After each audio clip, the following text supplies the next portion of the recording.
স্মৃতিসৌধ যাচ্ছে, তারা কর্মসূচি পালন করবে, আমরা সাধুবাদ জানাই। কিন্তু আপনি যদি ইতিহাসকে বিকৃত করেন, মিথ্যাচার করেন, এটি অবশ্যই আপনারা ধিকৃত হবেন। কোনো প্রকার নতুন নেগেটিভ দাঁড় করানো কিন্তু ইতিহাস বিকৃতি এই সরকার দ্বারা ঘটবে না। আওয়ামী লীগও এই জামাতের পথ অনুসরণ করে জুলাই আগস্ট গণঅভ্যুত্থানের ইতিহাসকেও তারা ভুলভাবে জাতির সামনে উত্থাপন করবে।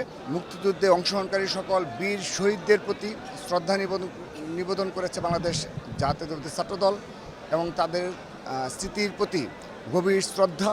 সে সময়ে যারা নির্যাতিত হয়েছে, সে মুক্তিযুদ্ধকালীন সময়ে তাদের প্রতি আমরা গভীর সমবেদনা জানাচ্ছি এবং তাদেরকে স্মরণ করছি। আজকের এই দিনে আমরা যুগে যুগে শত বছরে তাদেরকে স্মরণ করব। তাদের আত্মহত্যের মাধ্যমেই আমরা একটা নতুন বাংলাদেশ পেয়েছিলাম এবং যে বাংলাদেশে নতুনভাবে বাংলাদেশের জনগণ স্বপ্ন বুনেছিল, কিন্তু বারবার বাধাগ্রস্ত হয়েছে। গণতান্ত্রিক অগ্রযাত্রা বাধাগ্রস্ত হয়েছে, বাক স্বাধীনতা বাধাগ্রস্ত হয়েছে, অর্থনৈতিক স্বাবলম্বী হওয়ার পথে বাধাগ্রস্ত করা হয়েছে, বাংলাদেশের স্বাধীনতা সার্বভৌমত্ব বিনষ্ট করা হয়েছে, বিকিয়ে দেওয়ার চেষ্টা চালানো হয়েছে। নতুন বাংলাদেশ বিনির্মাণে মুক্তিযুদ্ধের যে আকাঙ্ক্ষা এবং জুলাই আগস্ট গণঅভ্যুত্থানের যে আকাঙ্ক্ষা, এর কিন্তু সাদৃশ্য রয়েছে। আমরা একটা দীর্ঘ ফেসিবাদের কবলে পড়েছিলাম, সেখান থেকে মুক্ত লাভ করেছি জুলাই আগস্ট গণঅভ্যুত্থানের মাধ্যমে। ঠিক একইভাবে পাকিস্তানি হানাদার বাহিনী যারা লক্ষাধিক আমাদের বাংলাদেশের জনগণকে হত্যা করেছে এবং নারীদের সম্মানহানি করেছে, আমরা এই দুটো সাদৃশ্য রেখে বলতে চাই, এটা নতুন বাংলাদেশ বিনির্মাণের নতুন সরকার গঠিত হয়েছে। সেই নতুন সরকারের নেতৃত্বে আমরা এটা নতুন ধারার বাংলাদেশ বিনির্মাণে বাংলাদেশ জাতীয় ছাত্রদল সচেষ্ট থাকবে। জামাতে ইসলাম এবং ইসলামী ছাত্র শিবির এই সর্বশেষ 1 বছর ধরে তারা বিগত 50 বছর অধিক সময় তারা যে অস্বীকার করে এসেছে এবং ভিন্নভাবে এই ইতিহাস বিকৃত করেছে বিভিন্নভাবে এবং ভিন্ন নেগেটিভ দাঁড় করানোর চেষ্টা চালিয়েছে। যে তারা যুক্তি দাঁড় করেছে জামাত ইসলাম নাকি জড়িত না, তাদের নেতাকর্মীরা নাকি এই মুক্তিযুদ্ধকালীন তাদের নাকি কোনো প্রকার আল বদর আল শামসদের সাথে কোনো সম্পৃক্ততা ছিল না। তো এই ধরনের মিথ্যাচার জাতির সামনে করেছে। স্টিল নাও সেই ধরনের মিথ্যাচার করে তারা কিন্তু এই স্মৃতিসৌধে যাচ্ছে।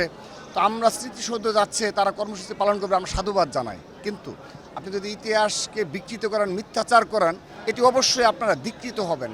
আমি মনে করি তাদের এই কার্যকলাপ দ্বারা জুলাই আগস্ট গণঅভ্যুত্থানের স্পিরিট পরিপন্থী এবং অবশ্যই একটি সময় আওয়ামী লীগও এই জামাতের পথ অনুসরণ করে জুলাই আগস্ট গণঅভ্যুত্থানের ইতিহাসকেও তারা ভুলভাবে জাতির সামনে উত্থাপন করবে, ইতিমধ্যে করা শুরু করেছে। তো তাদের আদর্শ হলো জামাতে ইসলাম। কারণ জামাত ইসলাম যদি 1971 সাল নিয়ে, যেখানে লক্ষ লক্ষ শহীদ হয়েছে, মা বোনরা ইজ্জত হারিয়েছে, সেই ইতিহাসকে যদি তারা এভাবে বিকৃত করতে চায়, তো স্বাভাবিকভাবে আওয়ামী লীগও কিন্তু সেই প্রচেষ্টা অব্যাহত রেখেছে। তো সেই জন্য আমরা তাদের প্রতি আহ্বান জানাবো, তারা ইতিহাসের সত্যতা স্বীকার করবে এবং একটি সুস্থ ধারার বাংলাদেশ বিনির্মাণে এক এবং ঐক্যবদ্ধভাবে আমরা কাজ করব। গরমে আরাম নিয়ে হবে না হাহুতাশ, ঘুরলে পরে ওয়ালটন ফ্যান বাতাস আর বাতাস।